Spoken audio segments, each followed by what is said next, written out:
Hi, I'm Melissa Cote. The fastest way to achieve success is to find someone who's already done an amazing job at what you want to do, and then have them explain to you exactly what they did to get there. We all rise by lifting others. Hi, I'm Nycki Carter, and we are the founders and owners of Insporise, a platform where we can connect wildly successful people with aspiring successful people. And over the next 30 minutes, you are going to hear from someone who is truly inspiring. Hello, I'm Nycki Carter, and I am so excited to introduce you to our guest, Sam. So I found Sam on TikTok. He is literally killing it in so many ways, not just in the TikTok world, but he's a real estate investor. He has tons of properties. He teaches people not only how to grow their wealth, but exactly what he's doing, which I think is really rare. So I'm so excited to learn all about Sam, his story, jump into it. But first, we got to check in with Melissa and see how it's going over there. How's your morning going, Melissa? Morning is going fabulous, Nycki. Thank you for asking. I am so excited, as always, to learn about someone who is doing something that I'm very interested in particular. So not to have a personal interest here, but I'm very, very excited. So we'll just jump right into it. Sam, thank you so much for being here. We really appreciate it. We've been definitely wanting to learn more. So why don't you go ahead with starting with your story? We'd love to know how you got into real estate investing, how you acquired your first property, and just everything about you. Yeah, awesome. Well, I appreciate being on. This will be fun. So yeah, my story is not anything super special, which I think kind of makes it impactful and special, if that makes sense. Just kind of had a normal childhood, grew up. Mom was a teacher. Dad was an engineer. Dad worked for the same company for 40 years, retired, that whole general kind of field that most of the country does. A majority of the country does, just kind of go to work every day, save a little bit of money, retire kind of mindset. So that's how I grew up. Then I went to school, then went to college, got a job, did the whole normal thing, was kind of on that normal path. But something always kind of inside me, always kind of wanted to do a little bit more, a little bit entrepreneurial itch, whatever it was. So me and my business partner and best friend, Lucas, kind of did, odds and end businesses, growing up, painting business, stuff like that, just kind of did a little things on the side. And then once I graduated school and he graduated school, we each kind of, did our full-time jobs. He was an engineer, I was in sales. And then we started talking that, wasn't super excited about working for the next 50 years for somebody else and making somebody else wealthy, making somebody else rich, and wanted to kind of do our own thing. And naturally, real estate made most sense to us. You see the HGTV shows, you see all that stuff online of people, doing really well, and the quotes that everyone seems to throw out. And I do all the time. 90% of millionaires are made through real estate. So we're not like super sharp. We're not super like, we're not going to create the next app. So let's go with the numbers, right? Real estate. So we started investing in real estate on the side in about 2015 timeframe with our full-time jobs. So we did that for about 3 years, and then went full-time into real estate in 2018. And we can go into more detail, obviously, if y'all would like, but kind of flash forward to today. Now we're sitting at $21 million in rental properties, and our house buying company is going to flip about 250 houses this year. So we've been able to scale quite a bit pretty quickly, but it all kind of started with doing it on the side, making it a side hustle, kind of growing that along the side. And then when it became time to go full-time, we went full-time and really kind of put the pedal to the metal. I love that so much. I think the most impactful thing that I took from that was, hey, I didn't happen to win $7 million on a scratch card one time, and now here's my life. Like, you just started with the hustle, exactly like you said, the mindset, the 9 to 5, the whole thing. You took that, you were really, really intentional, focused on income, and were able to make it something where you could step away. And I think that mindset is so rare, and it makes me so excited to continue this conversation. So that being said, I think you're right on with figuring out the next piece of that. So if you had the one main question that you feel like people ask you when it comes to either getting started or doing something similar to what you're doing, what do you think the advice is around that? Yeah, most people kind of have two main questions. The first one is how to get started. Like, I know real estate's awesome. I believe you that it's great, but what do I do? Like, literally, what is the first step I do?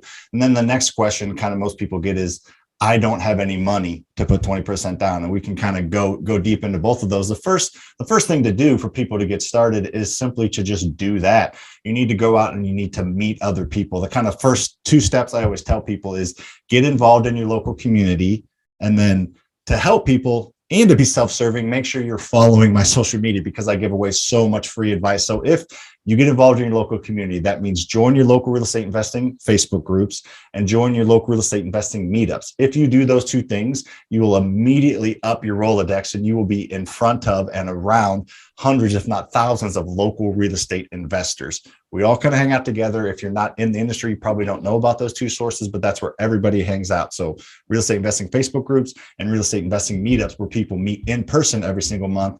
You meet contractors and wholesalers and real estate agents and insurance agents and, lenders, and you buy and sell houses. So everything happens at those. So that's the first step, is to get involved in your local community, because you can't do this on your own. And then that second step, usually I'm telling people about it on like TikTok, YouTube, or Instagram, telling them obviously make sure to follow my stuff. A, I want to grow the brand, but B, I really, really do give away a ton of free advice. Like what I give away on my socials, most people charge for. So if you're getting involved in your local community, and then if you're kind of following me and other people, all the free resources out there, you will be miles ahead of the competition. And, obviously everybody has a different path they're going to take. But if you have that foundation locally, and then you're gaining knowledge all the time through my socials and other people's socials that are doing it, you are going to be successful. It's just a matter of when and how quickly you want to scale. Those two foundations are huge for growing, moving forward. So that's kind of some tactical and bigger picture advice for somebody who's just wanting to get started.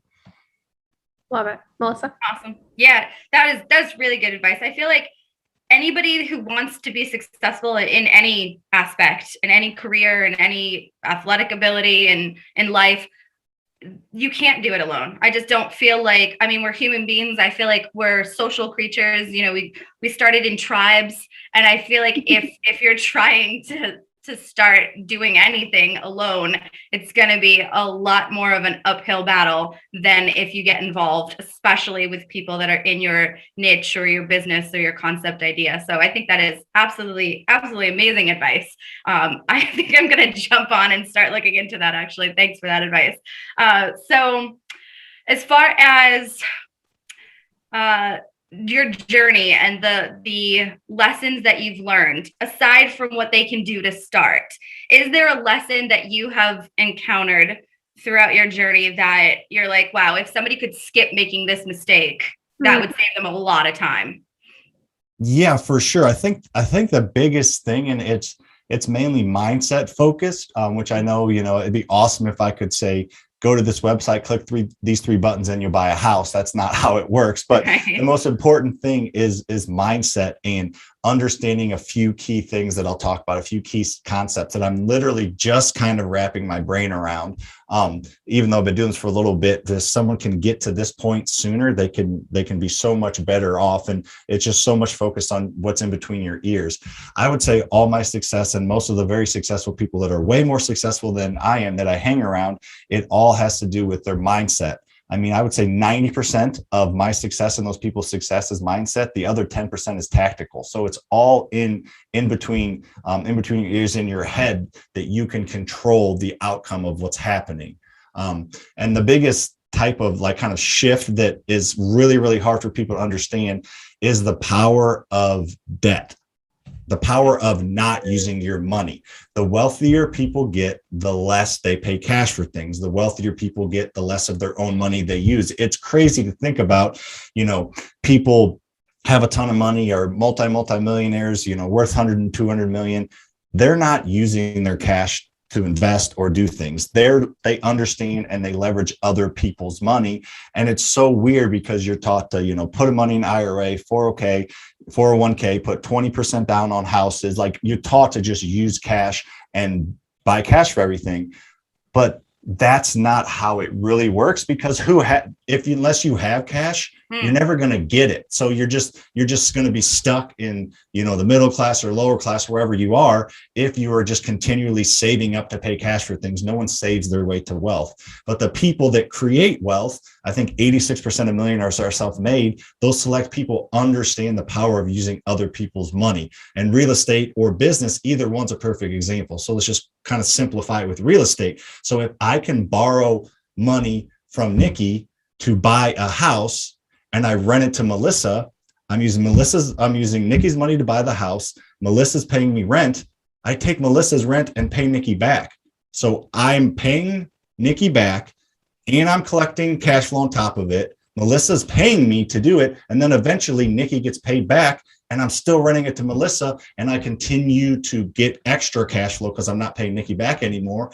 And the beautiful thing about real estate is it goes up in value over time. So whatever loan I took from Nycki, 10 years from now, the property is going to be double or, maybe worth 50% more. And I get to cash flow as well. So just using other people's money to buy assets that produce cash and grow in value, and then you pay off the debt, is just a hard concept for most people to understand. And it can be real estate or business. Most people take it the real estate route, but businesses do too. Apple, Amazon, Google, all these companies started out with debt. They didn't start out with hundreds of millions in the bank. They borrowed money from banks or angel investors to produce an asset that produces cash, which in their cases is businesses. But most people don't have those aspirations or don't have the ability to do that. But everyone has the ability to borrow some money, buy a house, use what that house produces and pay off that money. And then you can do it as many times as you want if that's really what you want to do. That was a lot to unpack. So I have a question about that. I know your TikTok is so rich in all this information. I'm pretty sure the video you put out yesterday is like, I'm going to explain this whole process to an 8-year-old. And I was like, this is awesome. I'm going to tell you how I bought the shed and I'm going to tell you every single step. Like he breaks it down step by step. It's not just like what I would call marketing clickbait. Like, let me tell you how to become a millionaire overnight. Like it's definitely so impactful. So getting to that point of all of this knowledge, on top of the Facebook groups, do you follow anyone in particular that you feel like is a mentor to you, or who do you listen to in the finance world to learn these kinds of tips? Or was it all a lot of trial and error? Kind of a little bit of all of that. Listen to kind of how most people do when get started, listen to Bigger Pockets podcast and just trying to find people on YouTube. But it seems like when I got started, Bigger Podcast was the only real big one in the space. Now there's a ton of people and a ton of YouTube channels and all this, and my stuff, so we're trying to all competing.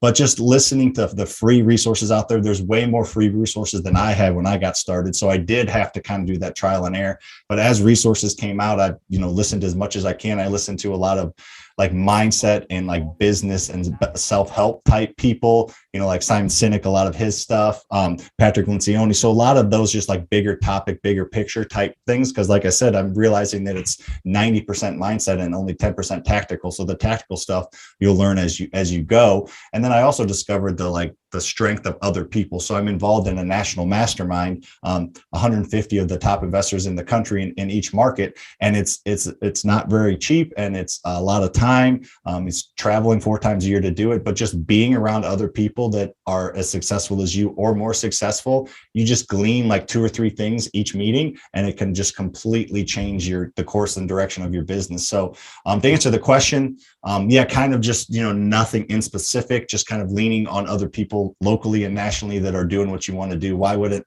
I want 100 people's, input rather than just my own? We're all about that over here. Following in only the footsteps of the people that are doing what you want to do, I think is the fastest way to success from A to Z. I think that's the only way to do it. So I love that advice. Melissa, do you have any questions around mindset? Because I know that's your jam. That's my favorite topic. So yeah, actually. So going back to that first property. So if somebody were going to say, you know what, this sounds like an awesome idea. I have no idea what I'm doing. I'm going to join all these groups. I'm going to listen to everybody. What I guess would be the mindset that they would have to be in? Is it just believing in yourself? Is it more of like, I know for me, I get very emotionally attached to things. So if I were to like start and buy a property, I feel like I would get attached to like the outcome, or I'd get attached to the process. And then I'd be like, well, I don't want to flip it now or sell it, or, now it's mine. Like, what kind of mindset would one have to put themselves in to just start, I guess, to just that first starting moment? Yeah, for sure. And I get that, because it's, you're taking something that's distressed and, in not good shape, and you're putting your energy, and usually the first property people, do as much work as they can to learn and to save money. So you'll have some attachment to it. But I think if you look at the big picture, if you can do your best to kind of remove yourself from being in that grind, you'll realize that I got to get rid of this one. I can't keep it, or I got to figure out the best exit strategy for this. Because if I continue to do this, I'll never get to the next level. You want to make them nice, but you have to just look at them as assets. You have to look at them as wealth building tools. If you look at them as a house or a home, even, a little more personal, people call them homes. If you look at it as a home, and all the little detail that, you did to it and how you did it, like, that's fun, but you have to look at them as wealth building assets, and kind of remove yourself emotionally as much as possible, which is tough for some people. You may not struggle with the mindset of borrowing money, and I understand that I'm in debt, but it's good debt, so that's okay. But you might struggle with that, attachment part of it. Everybody has their own struggles. You just got to really do what you can, no matter what your struggle is. You try to remove yourself and look at it from an outsider's perspective. Whether it's borrowing money, that's scary. Just remove yourself and think, if it's not you doing it, you're borrowing money to buy an awesome asset that you're paying off the money with. Like, if you remove yourself from it, you see it's a good idea. And if you're getting attached to it, if you remove yourself and can just see, if I hold on to this or don't do the best exit strategy with it, I'm doing a disservice to myself. So just I would just say, trying to remove yourself and trying to be as objective as possible, which is not always easy. I get it. I love that. That's perfect. Yep. That's a great answer. So I have a question. What does your team look like? Like, I see, for anyone who's not watching or listening to this, I see like the fancy cameras, and I want to know about the behind the scenes of TikTok. I can only imagine like the legal resources that you need, accounting. Like, what did that look like in the beginning versus like where you're at now? Yeah. So kind of like most things when you're getting started, it was me, and most people have partners, not everybody, but me and my business partner, Lucas, and you just kind of each do as much as you can until you're like wanting to pull your hair out, and then you hire out, and then you just take a little bit off your plate. Then all three of you are doing so much. If you're wanting to grow like we do, then you're pulling your hair out. So you just, as it becomes too much, you hire out whatever you're not good at, or whatever is not performing, because no one's putting attention on it. So that's kind of a broader picture of just, growing, and there's no like set way to do it. I don't think everybody's going to grow differently, and not everybody's crazy as we are as far as wanting to aggressively grow. But right now, we got some pretty established companies and pretty established teams, like our flipping company. We buy and, sell 250 houses a year. That's probably 20 people. We got a marketing team, a couple marketing people. We have, 4 full-time buyers. All they do is buy houses. We have a couple people that sell the houses. We have some office support, and some managers. So pretty good sized company there. Our rental company, we own our rentals. We also own our property management company that manages them. That's, 3 or 4 people that kind of keep that going. And then as far as like the education, the TikTok, the YouTube, the Instagram, that's me and 3 other people. I have a video producer editor that kind of edits all of the YouTubes, and we're going to start a podcast soon. We can have you gals on. And then I have a team that kind of helps with the operations, and then kind of with sales for selling our mentorship. So nothing crazy, but, overall, probably between, the few companies I own, there's probably like maybe 30, 35 people in them. So it adds up to a decent amount of support, which is the reason I can grow and we can grow, is I can focus on my strengths, and the team crushes stuff that they do way better than I do anyway. So might as well have them do it. No, I love it. I think that building that team is absolutely the way to go. I think really leaning into every person on your team and having the mindset and the capability to be able to feed into them, that feeds back into you, that process can be so overwhelming to some people. I think that we can control ourselves, but growing a team and then learning to help them grow, to help us, is it's a full-time job in itself, nonetheless. So love it. Super, super awesome. I have a question. So being as though you have this team, when you when you and your business partner were like, what could we get into? Let's do real estate. And you had that mindset that I'm just going to go for it. This is what we're going to do. Did you envision that this is where you would be? Like, did you have this end goal in mind and know that you would have a team of 30 people and, all this millions of dollars in real estate? Was this something that you said, yes, this is the plan? No, not at all. Not at all. We just wanted to do something on the side to grow wealth. He wanted out of his job. He did not like his job. So his goal was to get out. I liked my job enough, but not as much as, growing my own company. So that's why I ended up quitting. But no, our first goal is to buy one house a year for 10 years and then start to pay them off. Because I didn't know, about using other people's money. We didn't really understand anything. Like, somebody listening to this interview knows way more than I knew when I got started. And after they watch, some of your podcasts probably, and then, just 10 of my videos, they'll know more than I knew when I had 10 properties. So just going out and taking action was the biggest thing. And we didn't really know where it was going to go. And then after a couple of years, we started to kind of broaden our horizons and learn mindset. And, now we're, the goals are just seem to be expanding every single quarter. We, do quarterly goals and yearly goals and 3-year and 5-year. So we're kind of starting to learn to forecast and to point companies in directions and get leaders to help grow them and to, let our team do the majority of the heavy lifting. We're starting to learn that's how you scale. So we're still pretty new into it. So, I'll know a lot more in a few years from now, but right now that's kind of where the direction we're starting to go. Love it. So I think with that in mind, can you run us through your portfolio again? I know on TikTok, yours like, here's how many houses I have. Here's the storage units. I would love to touch on that if you have 2 minutes to talk about it, like how you acquired your first one and grew it and flipped it. And I watched a video of you're like, I'm going to demo this half and build some more. And I bought the property next door or something. And I was just like, all things. So all of those details would be amazing if you remember what I just said. Yeah, for sure. So right now the rental portfolio sits at 87 like rental houses. So 87 single family rental houses. Close on one today. And that's awesome because it's kind of like our house buying company, our flipping company comes across so many good deals, and we just kind of take the ones that we really like as rentals and keep them. So that's really cool. So we're at 87 houses that we own. Then I own 4 apartment complexes, a 29 unit, a 32 unit, a 12 unit, and a 9 unit. And we're actually closing on a 27 unit next week. So that'll kind of grow a little bit. So that'll be fun.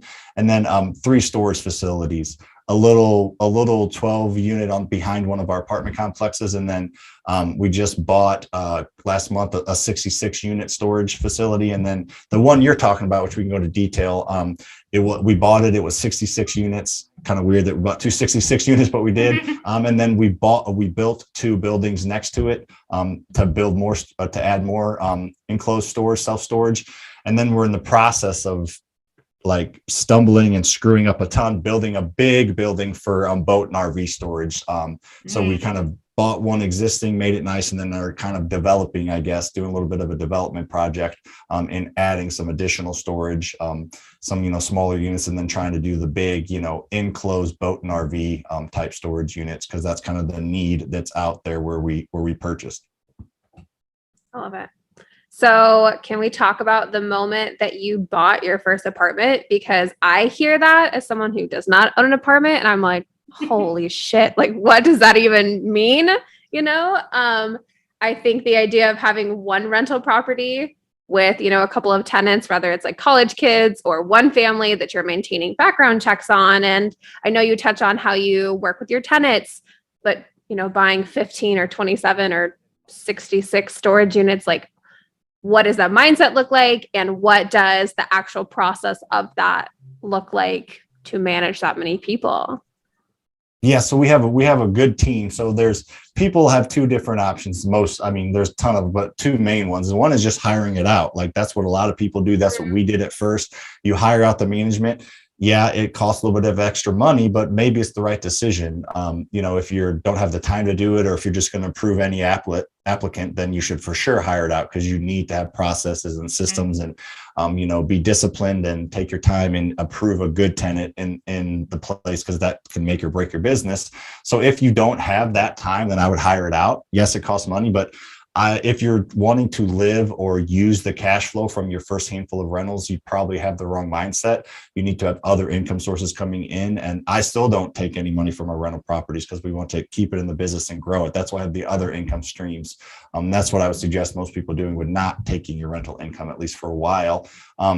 So just having a team that does that is the biggest thing. So it's a big undertaking every time we take over a big apartment complex. That's a lot more. These are, I guess, more like mid to smaller size apartment complexes, but there's still, quite a few people. So there's just a whole bunch that goes into that. And we're kind of buy it. Looks like a deal, it is a deal, then we figure it out after. And it don't always do it the most efficient way, but we get it done eventually and figure it out and systemize as we go on the fly, which isn't always the best, but it's just kind of how we seem to do things. But just having a good team in place and trying to, just communicate as best possible, make sure you have all the contact information, email. So just communicate is key. And then taking over the storage facilities isn't as big of a deal. Storage is usually a cheaper amount. People just, tend to just throw their stuff in there and they can book it online and go get their lock online. So that's pretty handoff. We have a kind of a system where they book it online, they pay, and then, they get an email with the lockbox code outside so they can get access to their unit. So we don't even have anybody on site in the storage facility. So that we've made that pretty hands-off and virtual. So that hasn't been too bad. It's awesome. Sounds so super, super efficient. Melissa, question? I'm just taking it all in. I'm really excited to absorb all this knowledge. And as far as, I guess, now that you have the 3-year goals and 5-year goals where you didn't, kind of have that projection when you started, do you see that now that you have these set goals, do you see that the pieces of the puzzle come together faster? Is it growing exponentially more now than, I guess when you started? Was it slow growing when you started, and now that you kind of see those pictures, it's going faster? Yeah, for sure. So when you get started, it's a mindset thing. It's an actual physical thing of your time and energy and what you're understanding and expanding your mind. So yeah, at first, I think our first year we bought 1 rental, second year was 3, third year was 15. And then the 4th year was 60 or something. So just really seemed to scale as you develop relationships with lenders and banks and hard money lenders, and you just start to develop relationships and get some, proof that you know what you're doing. And then it seems to, once you can kind of prove that you close and, or you do what you say you're going to do, and it just seems to just snowball as people bring you deals because we know these people can perform, because it's like anything else. Most people don't do what they say they're going to do, whether it's, that was when I started in sales. I didn't know anything about what I was selling. I just did what I said I was going to do. And it just blew people's mind. I'll have you your quote by tomorrow at noon. I gave them their quote by tomorrow at noon. And they was how are you doing so good? It's I'm just doing what I said I was going to do. Good Lord, how many lazy people are in this freaking world? You don't really know that growing up. You think all adults have their shit together, and they just don't. So just doing that. And then just as you start to parlay that into real estate with, getting loans and paying on time and getting properties and closing, and, just kind of seem to get a reputation of somebody that's going to perform. And people want the easy button. All right, Sam didn't quite offer me as much as whoever, but I've done 3 deals with Sam and I know he's going to do it. So I'll just sell it to Sam. So then I can get better deals. So it just kind of all starts to build. And then if you want to grow and expand, which not everybody does, then you can really just a lot of avenues opened up. And that's kind of seemed to be what's happened for us. I love it. Well, Sam, I feel like that was a ton of information. So much. So good. If anyone feels like this is a ton of information, I feel like I'm going to just keep repeating it, that you should go check out his TikTok because it's crazy. So with that said, can you tell us how people can find you, your handles, best way to get a hold of you? Do you have a program officially out for people to buy and learn from you directly, like a mentor style program? All those kinds of questions. We want everyone to be able to find you. Yeah, no, I appreciate that. So my handle is the same. It's Sam Faster Freedom. So the name of my education company is Faster Freedom. So Sam Faster Freedom, one word, no punctuations or anything in there. That's on TikTok, YouTube, and Instagram. Those are my 3 platforms. Like I mentioned earlier, I feel like I know a lot of the other, quote unquote educators, influencers in the space, and they're all awesome as well, but they all kind of give me shit for giving away so much free information. So just go there, check out TikTok, YouTube, Instagram, all the free information you can handle. I mean, I have people message me probably weekly on Instagram saying, I bought a house from watching your video, or I got some leads, or I'm doing deals and I've made money from watching your free stuff. So go check out the free stuff. And if that's where it stops, that's fine. But I give away so much that I had just had kind of flooded inbox of people wanting more. So I did develop a mentorship. So if that interests you, just send me a message on Instagram.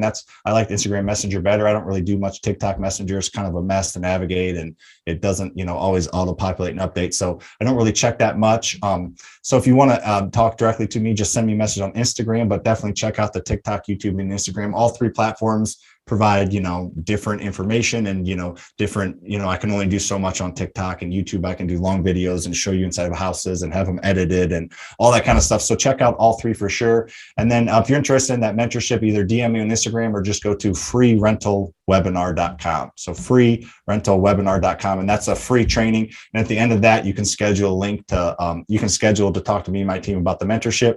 If not, just enjoy the free socials and the free training. But if you want that next step and like that hands-on training, hand holding, then I do have that. Just kind of happened because that's what people wanted. So I can only imagine. I mean, if you're in this space and you're in front of your ideal client and you provide so much value, that I think if people are like, this is what he tells you on TikTok, I can't imagine what happens in a mentorship. People really should take advantage of that opportunity. So excited. Sam, thank you so much for checking in with us today. I cannot wait to continue to watch you grow, learn about your investing, the ratios, watch you build your apartments that you're talking about, more storage units, all the things. And let's stay in touch. I'm super excited to watch us all grow. Yeah. Awesome. I appreciate it. So inspiring. Thank you so much. I enjoyed every single second of listening to all your tips. Like Nycki said, I can only imagine all of the resources that you have on all your platforms. So thank you so much for being here with us. We definitely loved it. Awesome. I appreciate it. Great. Thanks, Sam. Talk soon. All right. Thanks. Thanks. Bye.